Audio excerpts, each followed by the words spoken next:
Have you ever wondered what happens to your mind when you do absolutely nothing? There was a time when boredom was a natural part of every single day. A moment of stillness before moving forward. Even the word itself, boredom, has a recent history, tied to the great social shifts that reshaped the modern world. From ancient times to today, the gap between one activity and the next has always been the universal starting point of human experience. But today that silence has been completely erased. And with it, perhaps the most important cradle of human creativity we never knew we had. In 1958, Paul Torrance developed a test to measure human creative potential, built on 4 pillars: fluency, flexibility, originality, and elaboration. For decades, scores rose consistently generation after generation in every country tested until they plateaued. Then suddenly, in the early 1990s, something changed radically. The data shows a vertical collapse. Those born after that period recorded a decline in creativity never seen before in the history of the test. Why? The answer lies in how our brain responds to the complete absence of stimulation. When we silence the external noise and stay still, an extraordinary network activates deep inside the brain. It is in this precise moment that our thoughts connect, process, and create.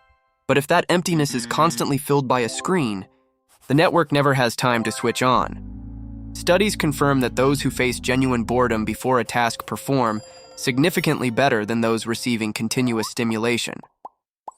Today, at the first hint of restlessness, our hand reaches automatically for the smartphone, interrupting the entire process before it can begin. Boredom is not wasted time. It is the biological scaffolding the brain needs to restructure and rebuild itself. Without this pause, we deprive new generations of the ability to develop the deep divergent connections that creativity requires. The key factor was never intelligence or economic resources. It was time spent alone with your own thoughts during childhood, an invisible daily training to tolerate uncertainty. A true gym for the mind. Today we have traded that space for passive consumption, silently blocking access to our deepest mental states. We need to learn again to protect these empty spaces in our day, because it is precisely by sitting with that initial discomfort that we unlock our greatest internal reward. The brain needs to look inward to define who we are. It is in the emptiness of boredom that we begin building our moral identity, asking the questions that truly matter. Who am I? What do I believe? Who do I want to become? If we surrender every second to the constant flow of notifications, that inner voice slowly goes silent. Recent research confirms that boredom has a fundamental regulatory function. It signals a misalignment between what we are currently doing and what we truly want or need. Before 1995, this internal journey completed itself naturally, without interference. Today, our self-control battery is constantly drained by the effort to resist digital distractions and leaving us increasingly unable to maintain focus or delay gratification. There is one final piece of this. Boredom is the only true gateway to the flow state. Peak concentration does not emerge from adding external stimulation. It emerges from its complete and total absence.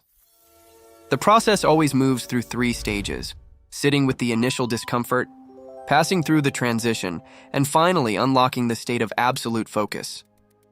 If we break that cycle through passive consumption, we remain trapped in a permanent limbo, unable to access either the deep reflection of the resting mind or the full productivity of flow. We cannot schedule boredom or make it artificial. We simply need to defend those empty, disconnected spaces that still exist in our daily lives, in the checkout line, during the commute, in the quiet minutes before we fall asleep. The discomfort is not the destination. It is the door we need the courage to open. The next time you feel that emptiness and the urge to reach for your phone, stop. Let your mind activate. Let your identity take shape. Let your connections grow. The decline of an entire generation is not inevitable. It depends entirely on which spaces we decide to protect. The real question is not whether smartphones are good or bad. The real question is what cognitive environment we want to offer our minds. Embrace the emptiness. Protect the silence. Find yourself again.